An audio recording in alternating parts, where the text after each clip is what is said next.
मंडळी, राज्यामध्ये निवडणुकांची तारीख जाहीर झालेली आहे आणि त्याच अनुषंगाने आता जोरदार राजकीय घडामोडींना चांगलाच वेग आलेला आहे।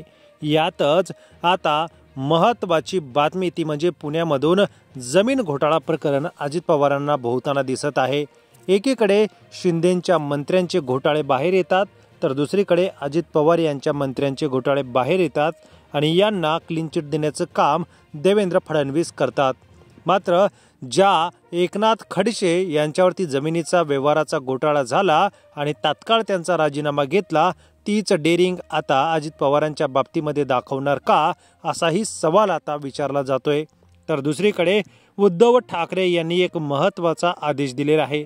आज उद्धव ठाकरे शेतकऱ्यांच्या बांधावरती आहेत। पहिला मुख्यमंत्री असेल की निवडणुकीच्या तोंडावर नव्हे तर निवडून आल्यानंतर लगेच शेतकऱ्यांची कर्जमाफी केली। मात्र हेच भाजप सरकार उद्धव ठाकरे घरात बसून होते, त्यांनी काय केलं असा सवाल विचारत आहेत। मात्र ज्या शेतकऱ्यांची कर्जमाफी झाली ते शेतकरी आज उद्धव ठाकरेंच्या बाजूने बोलताना दिसत आहेत। महाराष्ट्रामधली येणारी ही निवडणूक अतिशय महत्त्वाची ठरणार आहे। तर एकंदरीत बघता खरी शिवसेना कोणाची याचा निकाल 12 तारखेला लागतो की पुन्हा तारीखवर तारीख मिळते। या ठिकाणी गवई भूषण गवई जे या ठिकाणी देशाचे सर्वोच्च न्यायालयाचे न्यायाधीश आहेत, त्यांचीही आता निवृत्तीची तारीख जवळ आलेली आहे। मात्र 3 वर्षापासूनचा निकाल काही लागता लागेना।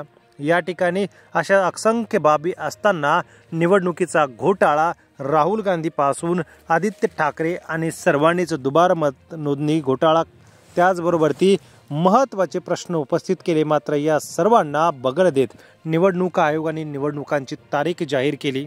निवडणूक तारीख जाहीर झाल्यानंतर आपापल्या नेत्यांमध्ये आणि युतीमध्ये सर्व काही आलबेल आहे असं नाही। या ठिकाणी कोण कोणत्या पक्षात जातोय तर कोण कोणाचा पक्ष फोडायचं काम करतोय, या सर्वच बाबी आता हळूहळू उघड येऊ लागलेल्या आहेत। याचमुळे सर्वाधिक फटका एकनाथ शिंदे आणि अजित पवार यांना बसताना दिसत आहे। मंडळी, उद्धव ठाकरे आणि शरद पवार यांनी अतिशय एक महत्त्वाचा निर्णय घेतलाय आणि कार्यकर्त्यांना तसे आदेशही दिलेले आहेत। त्यामुळे आता महत्त्वाची घोषणा जी झालेली आहे युती आणि आघाडीची, यामध्ये राज ठाकरे आणि उद्धव ठाकरे यांची युती तर आहेच, मात्र शरद पवार यांनी ज्या प्रकारे सूचना दिलेल्या आहेत की राज्यामध्ये कुठल्याही ठिकाणी भाजप सोडून तुम्ही कोणाशी युती करू शकता, त्याच पद्धतीने या ठिकाणी एकनाथ शिंदे यांना सोडून तुम्ही कोणाशी युती करण्याचे आदेश या ठिकाणी उद्धव ठाकरेंनी दिलेले आहे। काही जरी झालं, भाजप आणि शिंदे गटासोबत युती करायची नाही।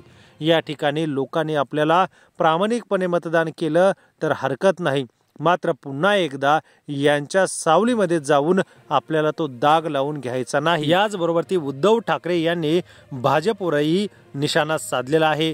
या ठिकाणी उद्धव ठाकरेंनी सांगितलं की ज्या पद्धतीने या ठिकाणी शेतकऱ्यांचे हाल होत आहेत, त्या शेतकऱ्यांची कर्जमाफी आणि त्यांना दिलेलं आश्वासन, त्यांच्या खात्यात 5 रुपये 10 रुपये 1500 रुपये असे पैसे आलेले आहेत। त्यामुळे या सरकारने शेतकऱ्यांची फसवणूक केल्याची शेतकऱ्यांनी या ठिकाणी उद्धव ठाकरेंच्या समोरच मागणी केलेली आहे की आपण आमच्यासाठी प्रयत्न करा। या ठिकाणी उद्धव ठाकरेंनी जो आदेश दिलेला आहे तो महत्त्वाचा आदेश म्हणजे शिंदे आणि भाजपसोबत युती करायची नाही, कुठल्याही स्तरावरती युती होणार नाही, हे स्पष्ट आदेश आहेत।